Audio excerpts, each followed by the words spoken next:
This is In the Loop. I'm Christian Bryant. Let's start tonight with a sport that's quickly capturing hearts and minds across America.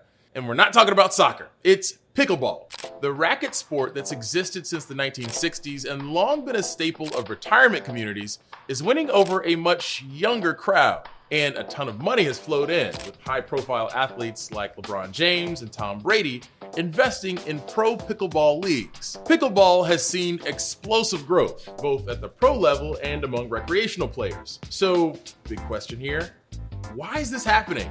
And is this just a fad or the start of a new American pastime? We try to answer those questions and more in the latest edition of our In the Loop series on the business of sports, Scoreboard.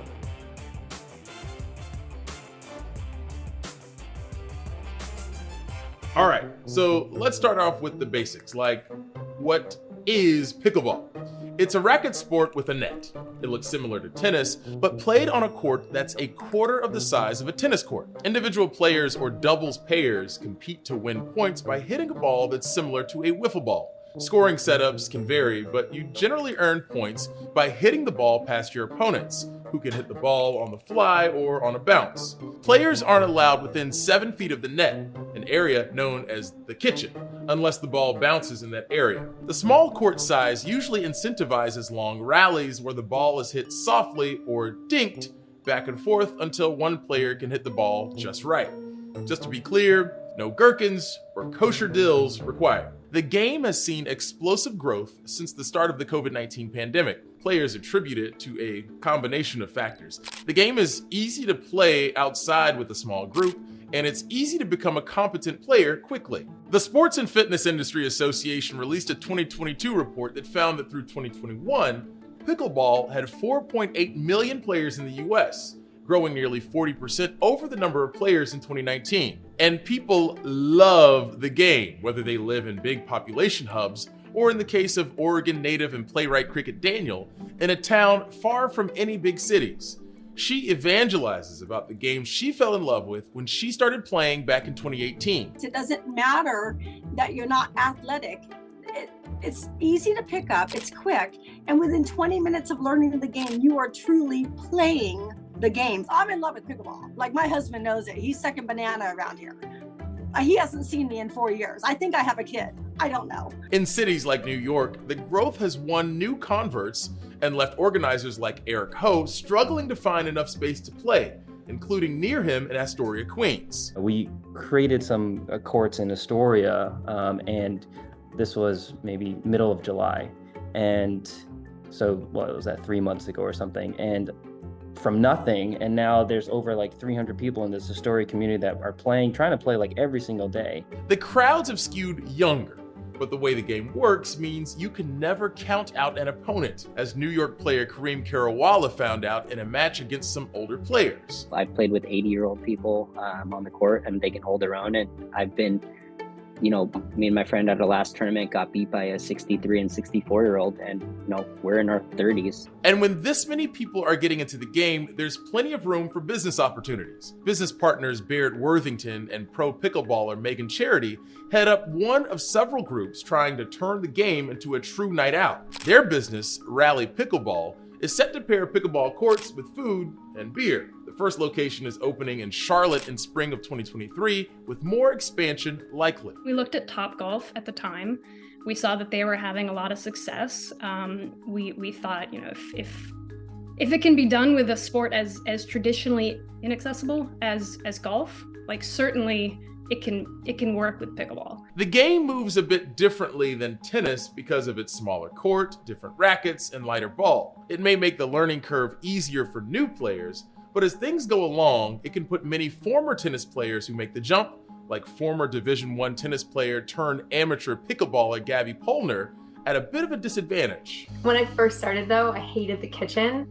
I was like, I just wanted to come up and smash it like you would in tennis. You get, you close in on the net. That's the whole point of when you're approaching and volleying. You don't want to stand back in the service line. You want to get as close as you can. To master it is tough. So that entices these high-level pro tennis players and other athletes to sort of, it's a challenge, like, hey, how can I master the game of pickleball? As similar as it is to tennis though, tennis lovers haven't all made the switch. And some don't like pickleball stealing the show figuratively and sometimes literally. In many areas, pickleball and tennis players use the same courts. Cities like New York, San Diego, and Phoenix have seen battles over who gets to use the space. Jeff Sykes, a tennis lover in the Phoenix area who works with the United States Tennis Association, or USTA, hopes that in the long term, the two sports can work together. But based on what he's seen locally, he needs tennis courts to be used for tennis. I think without kind of a moratorium on the existing public infrastructure being kind of off limits, it will be difficult to coexist because the status quo is not really working for tennis at this thing. But the turf war with tennis isn't stopping the money from flowing into pickleball. On the pro level, pickleball leagues are attracting big names and big money. Basketball stars LeBron James and Draymond Green, as well as football legends Tom Brady and Drew Brees, are among the investors in teams in Major League Pickleball, or MLP. It started in 2021 and is set to expand from 12 to 16 teams in 2023. A rival league, the Professional Pickleball Association, or PPA, has also attracted top pickleball players. Its Vibe Pickleball League merged in November with MLP to form one unified top-level league. We had a chance to talk a bit with Ben Johns. He's a 23-year-old pickleball star ranked world #1 in men's singles and #2 in men's doubles. As a winner of more than 50 PPA titles and multiple US Opens, he might be an early contender for the title of the Michael Jordan of pickleball. He says the fact that pickleball is a new game to many has helped him as he worked his way to the top. I'd say a healthy amount of experimentation definitely helped me a lot because pickleball is a relatively new sport and it's certainly not what I would call solved. There's not a ton of people that are like, hey, this is the right way to do this and this is the wrong way to do this. It's more like you kind of got to figure it out for yourself. And that lack of a clear winning approach means that for stars like Ben, it's about constantly trying to figure out ways to improve. I learn a ton from watching other players. So generally what you find with other good players is that nobody does everything super well, but they usually have one or two things that they do super well. And those are usually not the same as other people. So I'm very much a visual learner. So I enjoy looking at what somebody else does really well and trying to imitate it and then trying to adapt it from there. So what does this all look like on the court? National correspondent James Packard spoke with Ben at a recent tournament and also looks at why this little sport with a funny name is winning over so many fans. On a small court in Newport Beach, California, a young athlete is building what could be an empire. I'd say the last couple of years have been very big in a lot of ways. Ben Johns is the best in the world at what he does here, a sport few had heard of just 2 years ago, but in which some of the biggest sports franchises, leagues, and names are investing millions. An explosive growth for a funky sport with a silly name. There's no going back, and you just got to accept it. It's a sport with a funny name, but you just got to go with it. You know, it is a unique name. Certainly it is a weird term. It's such a strange name that people remember it. It's like playing table tennis on a full-size court, and that's pickleball. Sean Bollettieri is among the power players pivoting to pickleball. The owner of this traditionally tennis club on the Pacific Coast, now playing host to a 1,300-player pickleball tournament. What ignited the craze? The pandemic, no doubt.